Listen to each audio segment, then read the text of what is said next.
This is Brownsville, an area in the far east end of Brooklyn, one that's closer to the Atlantic Ocean than Manhattan. Back when it was filled with tenements, Jews lived here. When the tenements were torn down, housing projects were built and black families with roots in the South moved in. It was on these streets that Mike Tyson developed the instincts that made him both a convict and a champ.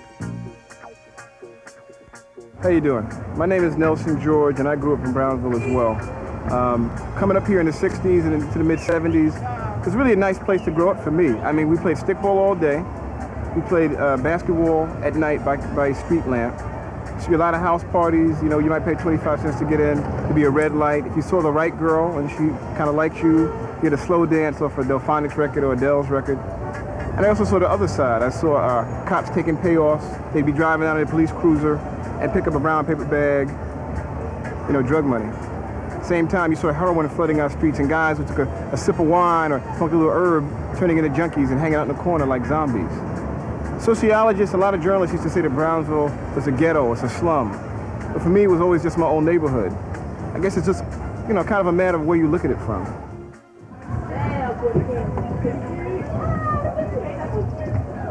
You know, I feel the same way about movies that I felt about the way people looked at Brownsville. So much of what people say is based not on real information, but just perception. For example, the perception of movies that you have of them sometimes is not based on the movie itself, but the environment. You know, did you have a good time? Who'd you went with? Did you have a date? Was the date good? Was the popcorn good? The whole experience of going to movies. Like for me, experience used to start as a child right here. The candy store here, go in there, count our change, see if we had the 35 cents for the bus. We see if they had Marvel comic book, the latest one, which was 12 cents at the time. Even though 12 cents was a lot of money for us, we try and stick it in our pants and try and run away with it. And then we walk over here. It's a bus stop, it's been here forever, at least 20, 30 years. Look down, see if the bus was coming, and then get ready, because we were going to Pitkin Avenue. And in Brownsville, Pitkin Avenue was a very special place.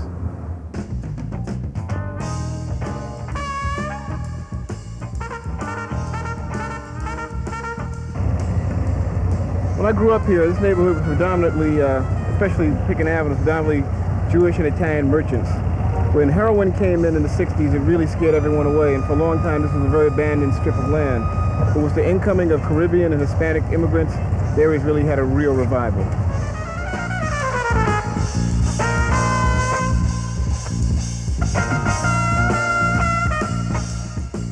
One of the last safe social spaces in the Brownsville I knew was this old theater right over my shoulder, located at the far west end of Pitkin Avenue. It's a big old ornate vaudeville house, and unfortunately it smelled like it. As the composition of the theater changed and the kind of the people who went there changed from basically sort of an integrated theater to one that was predominantly Puerto Rican and black teens, the theater sort of crumbling around us. The seats began to break, the carpet got really dirty, no one would clean it, ticket prices rose. But most of all, the smell that kind of started in the restrooms and began to just envelop the entire theater.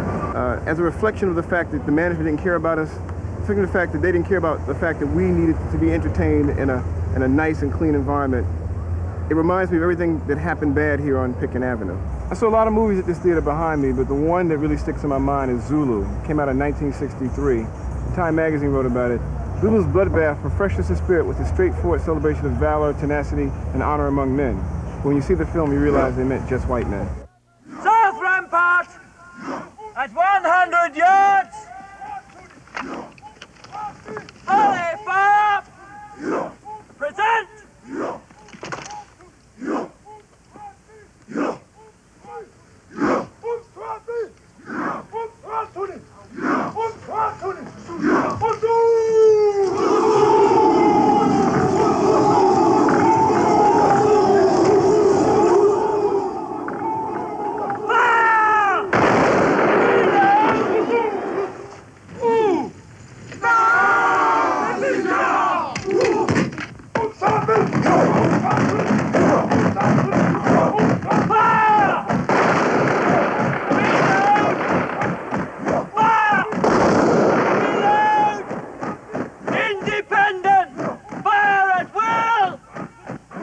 Very nice of him. Leaving the theater, kids weren't trying to be Zulu. They were imitating the British soldiers, the way they shot the gun, the way they bent down, how efficient they looked. I mean, you got to remember, that was the days when Africa was still connected with Tarzan in our minds and the word primitive. Also, we weren't African Americans then. We weren't black. We were still very much Negro.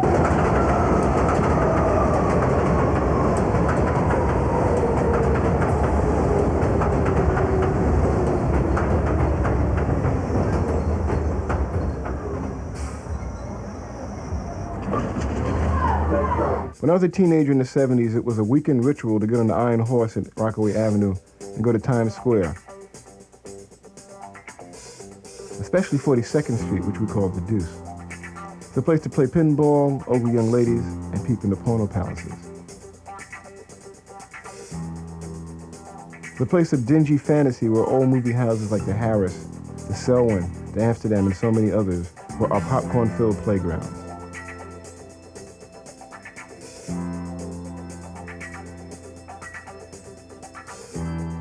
We come here to pay homage to the kings and queens of 42nd Street.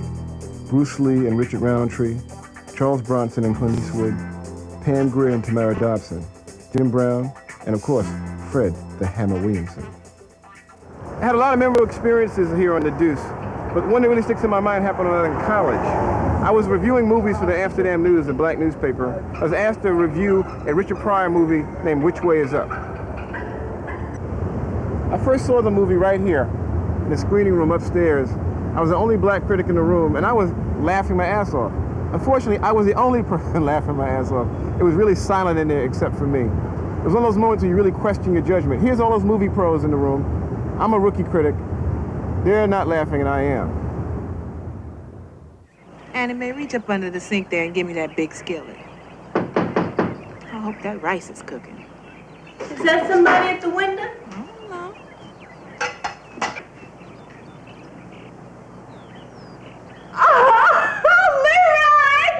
Lord, I don't believe it. Hell, that nigga doing back here? Is that your son? Oh, you look so handsome. Handsome? Leroy! Well, how you doing? Hello, Shane. Hi, Angela. How you doing? Hey, Pop, what the nigga done now? We just moved in here, boy. I know you done fucked up. We got to move. What I done now? I done come home an agricultural official, and that's my car. Oh! Look at my badge. Ooh, my ass to get them white boys American cars. You're gonna be a big executive now, huh, Leroy? Damn, Janelle, you sure feel beautiful. Oh, thank you. Ain't no big thing being no executive. I could have been executive myself, woman. Back in 47, brought you some champagne, Pop. Champagne. Ripper? Shit, you ain't lost your class, boy. About a week after Which Way Is Up opened in theaters, I came over here and checked it out. The theater was narrow, it smelled kind of bad, and the popcorn was real stale. But the kids in there, all black and Puerto Rican kids, seeing the movie on the Deuce actually enhanced the viewing experience. Strictly Business was my first screenplay to be filmed. And like most screenwriters, I didn't love all the departures from the original text. Still, the final product was a nice, respectable romantic comedy, tailor-made to please middle-class folks. It tested extremely well with preview audiences and was being released in 1991, the year of black film. Word in the industry was that Strictly Business was a feel-good hit. The night it opened, me and the other folks who worked on it crammed into limos to bask in our glory.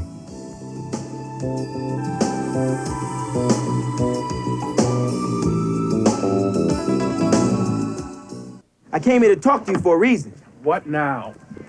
Training program, man. You said you was gonna hook me up. I did nothing of the sort. You asked me about it and I told you. Simple. You said you was gonna help me, man. Don't even front on me like that now. Well, even if that was true, which it's not, they aren't accepting any new trainees now anyway. That's bullshit. My boy Gary O'Hara just made the cut. Well, Gary went to St. John's University. I went to school too. Community college, not exactly the same thing. Bogus. Why you illin' like that? Now see, that is what I am talking about. Illing? What kind of word is that? And look at the way you're dressed. I work in the mailroom, man. What am I supposed to wear? Armani suit? No, but you don't have to speak and dress so, how do I put this? Black? Well, yes, black.